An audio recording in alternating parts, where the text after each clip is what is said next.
Welcome back to Dist Media, a startup story. My name is Ben Olmos, founder and CEO of Dist Media. This is a podcast where I take you along my journey of starting Dist Media from the ground up. If this is your first time listening to the show, welcome. I'm happy you found us, and hopefully you'll like what you hear. For those of you coming back, I'm glad that we piqued your interest enough for you to return, and I hope that you enjoy this next step in our journey. This show is all about documenting Dist Media's startup journey and keeping you in the loop every step of the way. I'll be keeping you up to date on meetings, phone calls, emails, and all the things that I need to do to get this business up and running. So with that, let's pick up where we left off last time. All right, welcome back everybody to Dist Media, a startup story. And this episode, we're changing things up. So if you're a regular listener, or if you have listened to our podcast in the past, the first 4 episodes, something that you're going to notice is that this episode is going to take a little bit of a change in direction. And the reason for that is, as I listened back, and part of starting a business and doing this thing is listening back, evaluating what you're doing, and then making a determination of whether or not you feel like things are moving in the right direction or not. And as I listened back and got some feedback from some folks, I kind of felt like maybe this podcast was a little too lectury and a little too boring. And so I wanted to try and liven things up a little bit. And some things have changed. Now, when I last left you all, we were still very much in the infancy of Dist Media, and we are a little further along now. So as you listen to this episode, we're going to be going back in time a little bit, talking about some things that have happened, and then moving you forward in this episode and maybe the next couple before we get current to where we are today. So I appreciate you guys sticking around, listening in, and taking in some of the changes that have happened. So with that, I want to start out by introducing a new board member that we have. One of our previous board members, Mira, decided to take some time away from what we're doing, really just kind of leaving her board seat, primarily because she had another job opportunity. It was something that she really wanted to dedicate and some time to and focus on. Do not blame her at all. And still very much would love to hope that we cross paths with Mira again down the road. But when that happened, it forced me to have to say, I still need to create this board to help me with strategic directions, to help me with input and professional feedback and all kinds of wonderful things. And one of our board members, Keith, had recommended that I reach out and speak to Alan Landry, who is joining us. Alan, how are you? I'm wonderful, Ben. Thanks for having me on. It's exciting to be part of this change, really. Well, thanks, Alan. And let me give folks a little bit of up to speed of how we came onto this, because when we first connected, it wasn't because I was going after you as a board member. I was really kind of evaluating your interest of becoming a writer and contributor to Dist Media. But then as we spoke and I learned a little bit more about you and your background and the things that you've done, I was like, I could really use somebody like Alan to help with what we're doing. And so I ran it by you, and you graciously accepted to join us and help out, which is awesome. Thank you. So let's help people get up to speed with a little bit of who you are before we travel back in time. So Alan, I'll let you take it from here. Tell the folks a little bit about yourself. Oh, wow. Well, first, and you've heard me say this several times to you, thank you for the opportunity to play in your sandbox. This is absolutely fun for me. It's exciting. And I'm just overjoyed to have the opportunity to contribute some of the things. I love working with you and with the board. So by way of background, I'm a retired Army colonel, 26 years active duty, West Point graduate, 2 master's degrees in military arts and sciences. I'm a strategist, a strategic planner. After I retired from the Army, I went to work for Aerospace Defense Company, now known as RTX. It was Raytheon. I spent 10 years with them in strategy and business development leadership positions. retired from Raytheon in 2012 to start my own business. And so that's another reason I'm so excited to be here to learn from you, Ben, and to share my insights and the things I'm passionate about. So I appreciate the platform. Married, 4 children, and 12 grandchildren. And My so goodness. yeah, seriously, those are the important things. So I tell everybody I'm 71 years young, and you're at this stage in my life. I should be contributing more than I've ever been able to contribute before because I've learned more. So when people talk about retiring and hanging it up, it's the craziest thing I ever heard of. It's funny. One of the things I tell people a lot is that one, I'm never going to retire, and I very much stick by that. Primarily because I always say, look at Warren Buffett. Like, talk about a guy who doesn't need another nickel and goes to work every day.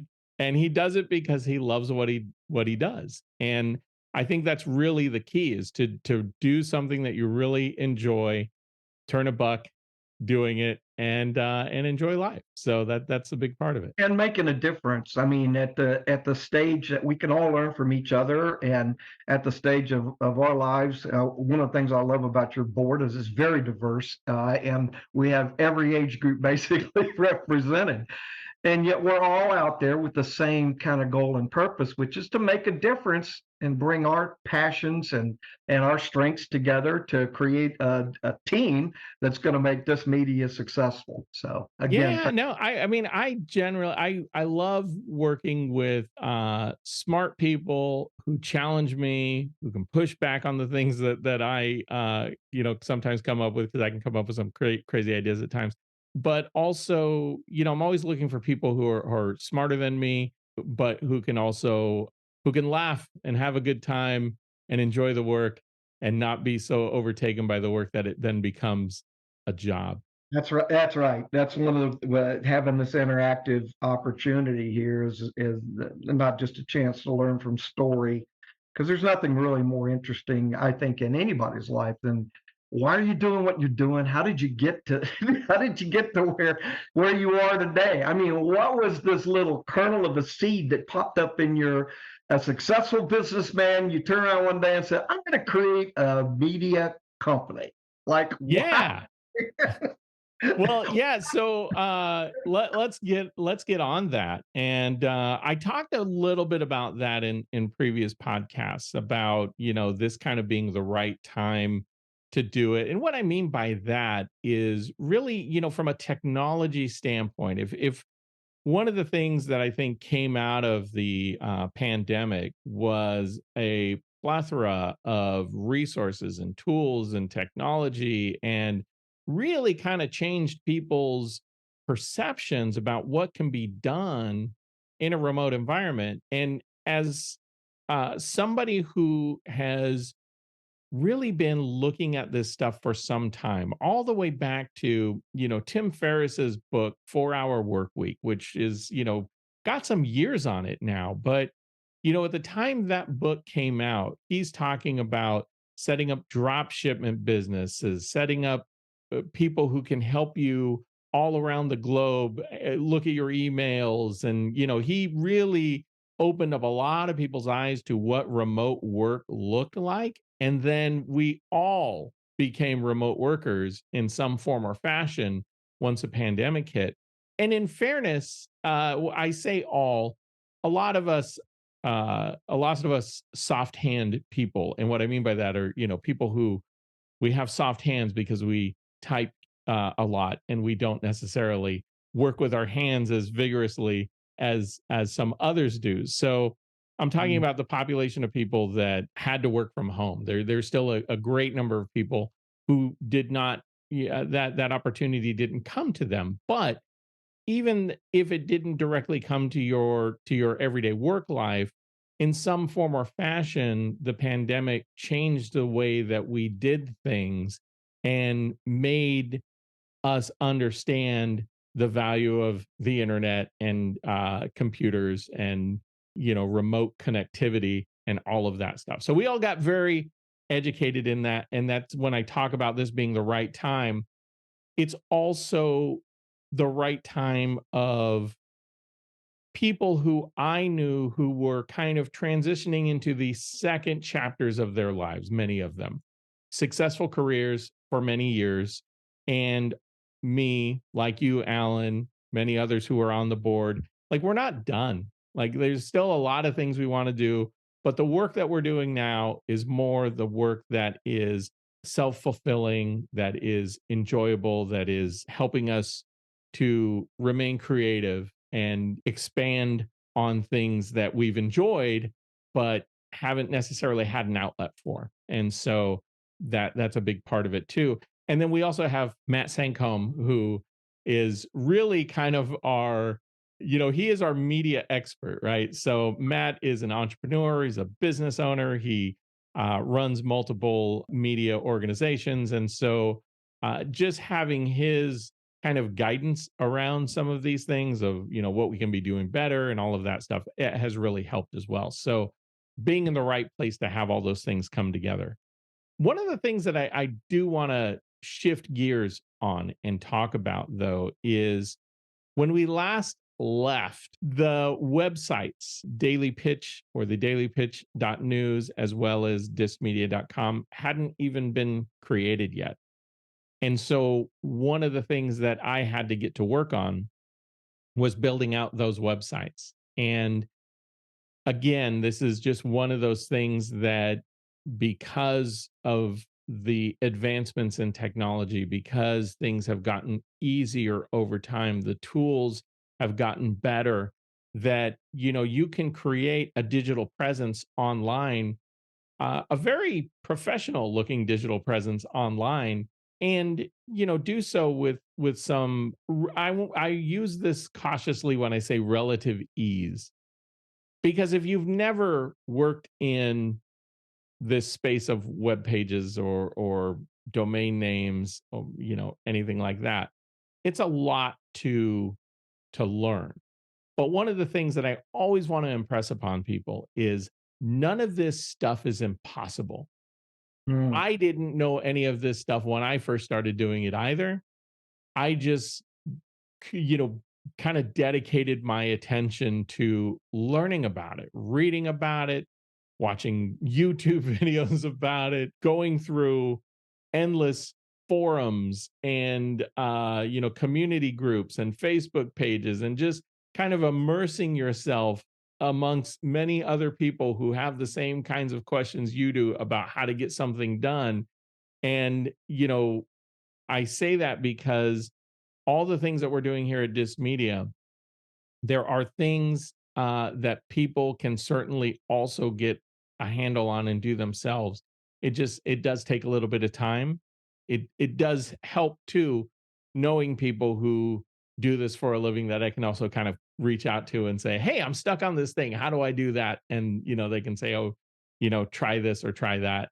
So building out the websites was, I would say, one of those big things that really sucked up my weekend. I would say it took me probably, several hours to get everything kind of situated and working the way that I wanted it to. Oh, I want to tug on this and go back to, you were talking about building out the website, but your comment about nothing is impossible. One of the things that the reasons I said yes to you, and you've heard me say this, I love your story. I love what you're trying to do. And I watched all 4 of your podcasts. And the thing that I thought was so impressive that a lot of leaders don't get to is being able to walk someone through the journey, successes and failures. This worked, this didn't work.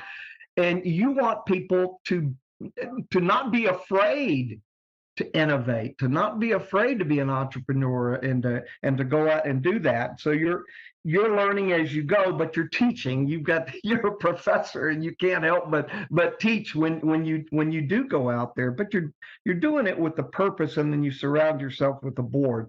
And the other thing I think is most impressive, Ben, and really important for the audience to hear is, as a leader and the owner, you ask and you listen to the recommendations that come from other people. You don't always accept them, but you're always willing to entertain those ideas and thoughts. And so if we could pull on this whole business of what in the last 4 podcasts, what are the lessons learned that you could share with the group? Gosh, lessons learned.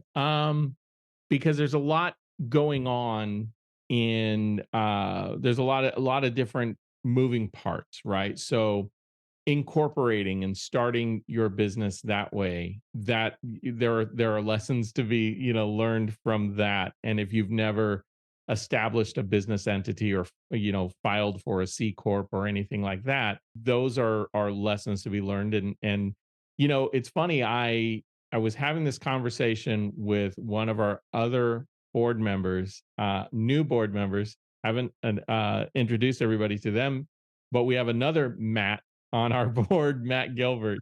We'll get to talking about Matt in future episodes, but Matt is also an academic and an entrepreneur, and because we're both in academia, I talked to him about the fact that we teach this stuff all the time.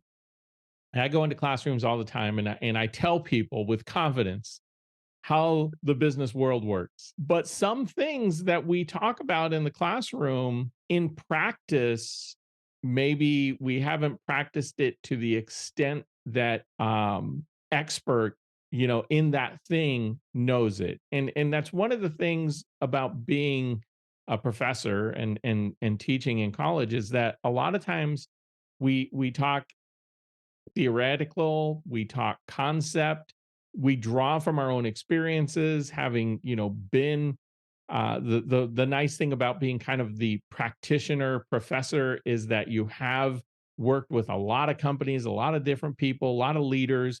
I tend to do a lot of things in sales, marketing, operations, or analytics. So, that's kind of my world, and I know how to speak to that quite a bit. Now, academically, I've studied a lot of different things. I have experience with these things, but when we talk about social media, because there are classes that I teach in social media, I understand these things, but doing the work, one of the things that is really kind of hard to articulate is the fact that there's no formula for this. You can read a textbook about it, you could follow every single thing the textbook says, but when you execute, it may not come out like the way you envisioned it would. And you have to then learn how to go, oh, okay, well, now I need to step back. Now I need to, tweak. Now I need to reset. And by the way, this isn't just like media stuff. This is everything. Like, this is every company has a product idea that, will either become part of the billboard of great ideas or will go to the graveyard of bad ideas. Mm-hmm. Every company has, its stars and, those ideas that got, canned because it just, for one reason or another, didn't work out. They all started out as great ideas. But being able to, I think, to talk to people about what works and what doesn't work and why it didn't work, and be able to give that analysis. One of the things, Alan, that we've talked about is a lot of times when people talk about business, they talk about business from the success stories. They look at it retroactively and they say, oh, this is what they did. And if you can somehow steal some of that energy or some of those insights and replicate some of those practices, then you have a better chance of succeeding. In my years of experience, what I realized is that's not necessarily true. There are great leaders all the time who move from one organization to the other. They were stellar where they came from. They move into something else. All of a sudden, everything they were doing before, it just doesn't work. Why doesn't it work? There's a lot of reasons why it doesn't work. What I'm trying to do with Disc Media is say, look, folks, if you're interested in starting a business, if you're interested in, and it doesn't have to be a media business, it could be any business. Like, I'm going to open up what we're doing here, share it with people. And who knows? In a year from now, we might not get any traction. This whole thing could go bust, and we'll have some cool stories to talk about how one time we tried to do this thing. Or we might get some traction here. Some people might get interested in what we're doing and might say, hey, yeah, I like that. I want to support that. I want to see more of that and get more of that. And that's what we're hoping is going to happen. But hell, It's not when you watch these influencers or people on YouTube or Instagram, they talk about like, oh, I just did this, and this, and bam, I made $1,000 a week. Like, no, it's not that. Can it happen? Sure. Does it happen? It fails more time than it succeeds. So is this why you call this thing dist media? Because it's it's not focusing just on the success stories. You're telling the inside. You're telling what the sausage factory really looks like there. Yeah, this is a crass analogy, but I'm showing the animals getting slaughtered, and it's not just pretty packaging in the grocery shelves. Truly, it's dist media. The name comes from being dist, kind of one of those Gen X terms that means disrespected. I do not have a media background. I did not study journalism. And there are going to be journalists out there who look at what we're doing and they're going to go, what do those idiots know? And you're exactly right. We don't know anything about this. But you know what? I read plenty of business articles from journalists who don't seem to know what they're talking about either. So you know what? We're even. Well, you're disrupting something here, and when Clay Christensen wrote that book, The Innovator's Dilemma, one of the key points that he made was, anytime you can identify an unserved or underserved marketplace, you've got an opportunity to disrupt something. Talk to Yeah. me about what you're trying to disrupt here and why. Well, so I'm trying to disrupt business education a little bit. And part of the reason why is I heard something years ago, and I wish I could remember who said it, but they were talking about how we are training people today. We're in college, we are training people today for jobs that don't exist yet. And when I was working on my undergrad, social media manager was not a job. It wasn't even a thought. Influencer was a ridiculous idea of what a job could be. Somebody making their profession creating content and putting it on YouTube 10 years ago, that seemed insane. Right. And today it's just a reality. So, having been in academia for nearly 20 years now, I continue to work with many people who are stuck in their traditional ways of academia. And this is something I think about a lot. There is obviously be careful as I say this, but I don't think there's much being taught in college today at the undergrad level that you can't find online. Very interesting. Very interesting.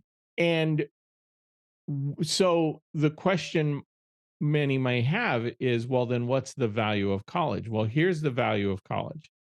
College will force you to be exposed to something you wouldn't otherwise expose yourself to, Right. and get feedback from people who are proven experts in what they know. And whether you agree with that feedback or not, or whether you want to take that class or not, is not really the point. The point is to be taken through a pathway of being exposed to something that's going to make you grow in ways you probably didn't expect you would. And so a lot of times what I hear in the undergrad kind of landscape is, wow, I kind of knew that, but I didn't know what it was called. And then I read this book or I took this class and now I know what it's called. And so my thinking around a lot of this is that how do we get people to be better at certain things in business, because it's going to help them for the rest of their life. Something, and I'm biased when I say this because I do have business degrees, but I often say a business degree is a life degree, because the things that you will learn in a business course in a business curriculum, you will apply to whatever job you have, whether you're an entrepreneur or a doctor or a lawyer or a aerospace engineer. Like, there are things you're going to learn. in a business degree that are just going to continue to pay dividends. And what I find is really unfortunate is that many of these things in a business degree we should be incorporating in your lower level classes, like from junior high and high school should Mm. have a lot of these things that we teach in business curriculum. So yeah, I'm trying to bring everybody up to speed a little bit faster than coming into a business degree program and you like starting out a little bit behind. Trying to think of a better way of putting that, but suffice it to say, I just think that there's a ton of information that we can bring to people, and I hope to be able to do that through the content that you'll get here through Daily Pitch and other things that we hope to do down the road. So if you're king for a day here, and you're trying to disrupt this whole field of business education, which, by the way, it's very interesting because you're on the inside as a educator, and most of the time where disruption is successful, it comes from someone on the inside who tried and was not able to make what they wanted to get done within the system, the conservative system. So you're disrupting things there. You're king for a day. What is your content going to do that uh, is going to be the most significant disruptor? What I hope that we can get to is, and I kind of draw a little bit from my own younger year experience. Now, when I was younger, we didn't have the technology and the internet and the mobility of knowledge that we have today. I mean, if you wanted to learn something, you had to go to the library. Um, Exactly. Use a card catalog. yeah, I mean, so we have the world's information in the palm of our hands these days, which is great. I mean, that's a wonderful starting point. The problem is that we have a lot of noise and not a lot of editors. Oh, wonderful comment. So, what I want to be able to do is edit this tsunami of information that is out there Mhm. about business and focus it in a way that it becomes useful. Yeah. And there are a couple institutions out there right now, organizations out there that are making education more accessible. So there's like University of the People, there's Sailor University, there's Udemy, there's Coursera, and all of these organizations are, I think, doing great at making education more affordable. But, if I had to take younger me and, I didn't go to college straight out of high school, but I was always interested in business, but, didn't really know where to start with that, didn't know where to focus with that. My ambition would be that people can engage in the stuff that we're doing and really start to understand that this stuff isn't hard.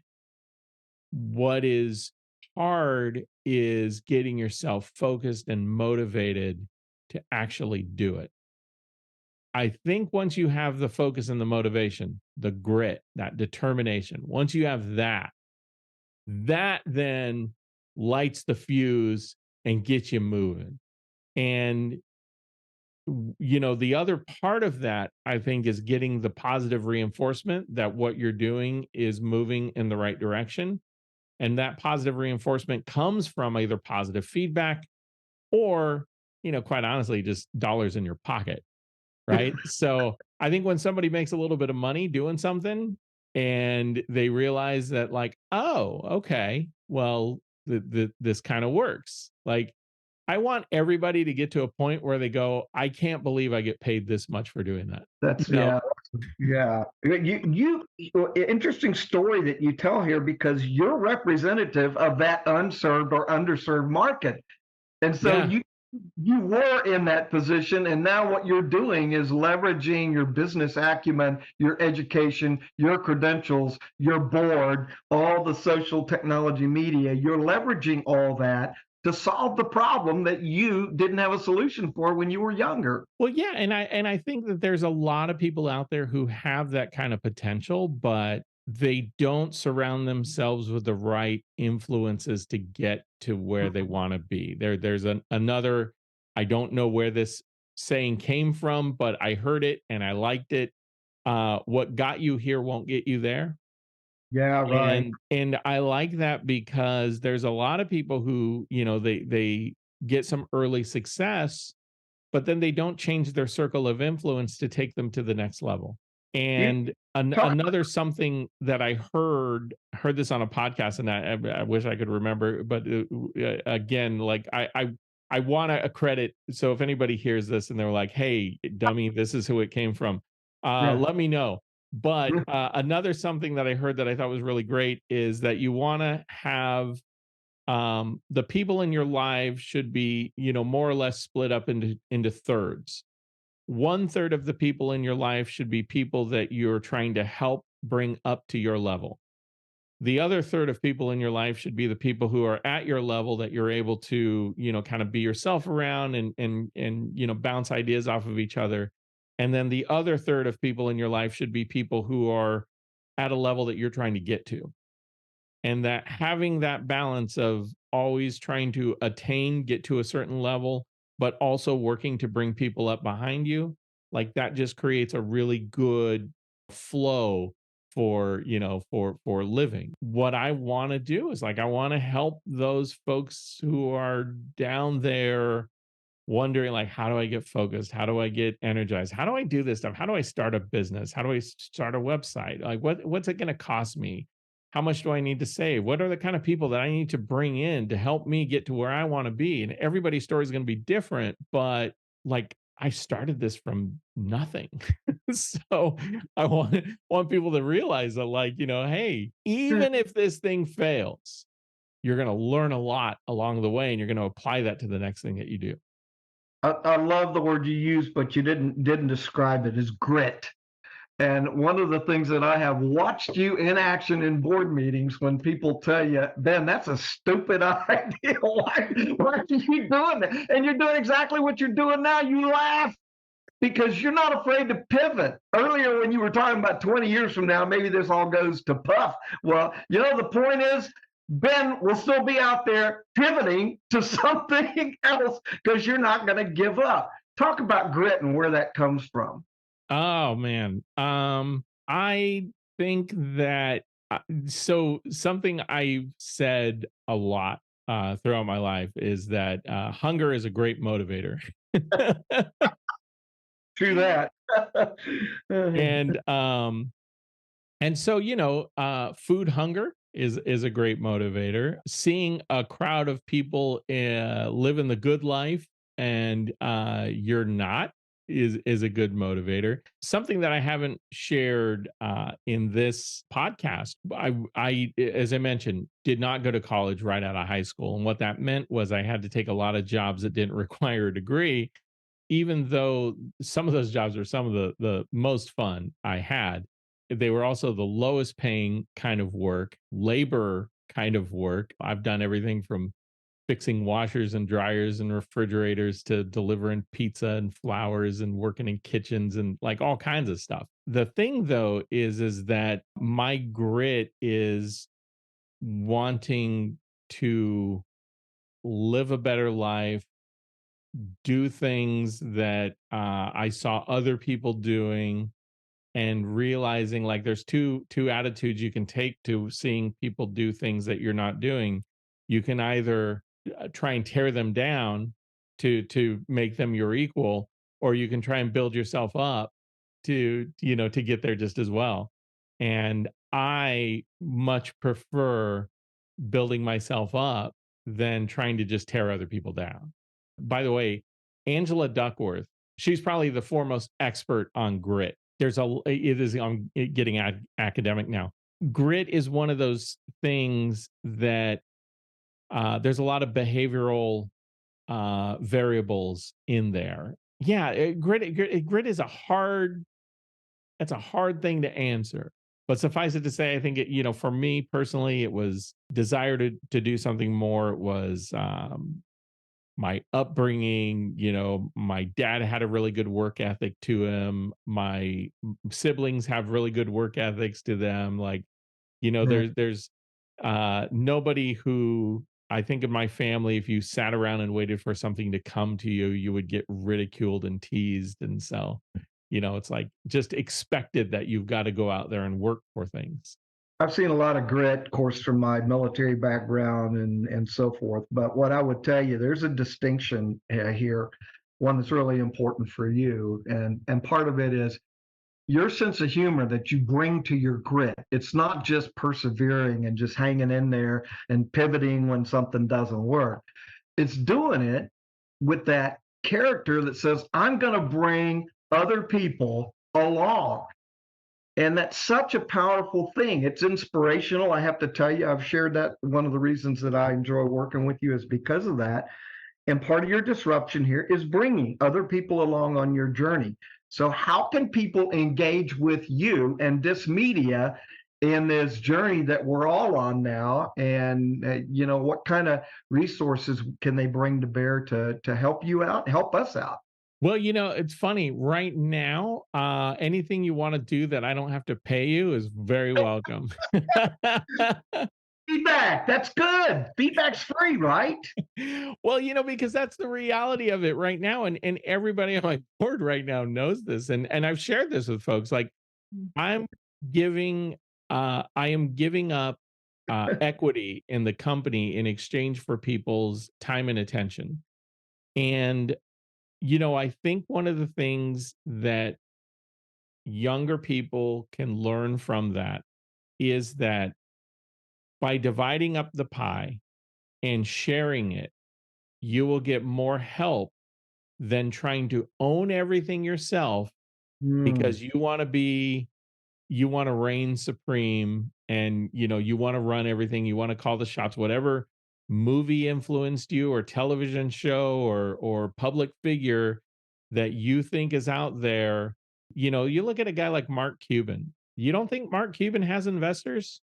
You don't think the guy works with a lot of other people whenever he's doing a venture or a collaboration? Like, there are, he doesn't go after these things and say 100% of this is mine. Even his earliest companies, even broadcast.com, one of the earliest things, he had partners, he had people he worked with. So I think one of the things that you can learn early on is, don't be so focused on owning the whole thing yourself. Split it up, share it, open it up. I think that helps. And so when I say, like, now I'm at a point where I'm not looking necessarily to give away more equity, although I have still equity in reserve, that if somebody comes along that's really talented and thinks that we can blow this thing up with what they know how to do, my ears are open. I'll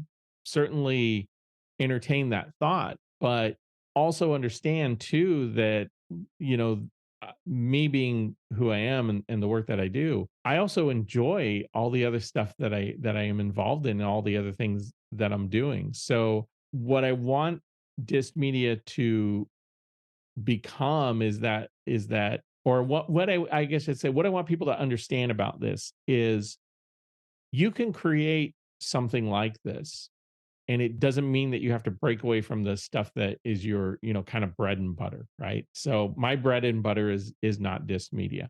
I have full-time work elsewhere. I love the full-time work I'm doing. I have no ambitions to stop doing that full-time work that I'm doing. mm. But it's funny, so people will say, well, then why are you doing this? Okay, well, That was the next question. Why, Ben?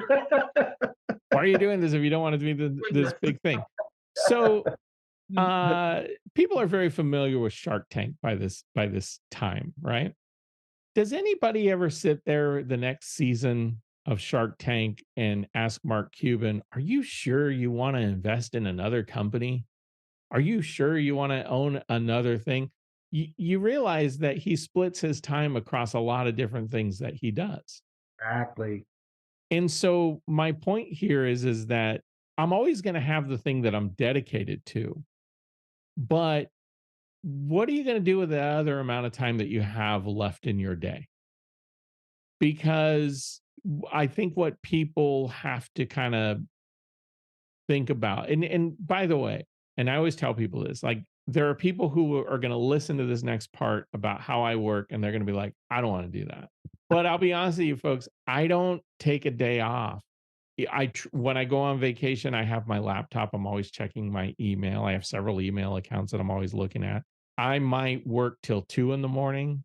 I might get up at 6:30. I might work till 2 in the morning, get up at 6 the next morning because I got to do something before, I start my primary thing. I don't count the hours I work. I don't count how many days in a row I work. I Yeah. just have a list of things that is constantly growing and shrinking, and those are the things I'm working on. And it works for you, right? That's what works for me. Do Yeah. I expect it to work for everybody? No. But if you if you really want to get to where you want to be, you got to put the work in. And Yeah. there's no easy way, there's no fast way. You always have to prepare for the opportunity, because when the opportunity comes knocking, you have to, one, be able to recognize it, and then two, be prepared to be able to move on it. So if you're not, then you're not going to get very far. Like, I shouldn't say that. It's not that you're not going to get far. You're not going to get as far as you'd want to go. And it's going to be a lot harder, you know. Yeah. So there's a whole lot of things. So I guess the last, I mean, there's so much meat, so many wonderful messages and lessons here. The abundance thinking versus scarcity thinking, dividing your time, doing what works for you, surrounding yourself with people that can complement your strengths and so forth. But we got an audience out there, Ben, that's listening, and my question to you is, what at this stage of the game with podcast number 5, what words of wisdom or insights would you like to share with them? Yeah, it's funny. I always positive think like, wow, words of wisdom, like work your ass off, and don't complain. Um, no, I mean, I tend to be very kind of pragmatic and a little, kind of plain spoken. I would say that, one of the things that I would enjoy is seeing this thing grow to the point where, people benefit from listening to what we're doing and then taking that and using it as a way to kind of build what they're doing. And I say this all the time, like, and even anybody who's listening to this, like, if you have a question, if you have a thought, you have an idea, you have feedback, like, send it. Just feel free to reach out and ask. And I would say that that's probably one of the things that people put as a barrier too often for themselves, is they're just afraid to ask. I've had the opportunity to work with a lot of really interesting, talented, sometimes even famous people in the work that I've done. And the one thing that I've always appreciated is that everybody stop putting people on a pedestal. Amen. Yes. Stop putting people so high that you feel you can't occupy the oxygen that they are breathing. You can walk up to anybody you wish and say hello and introduce yourself.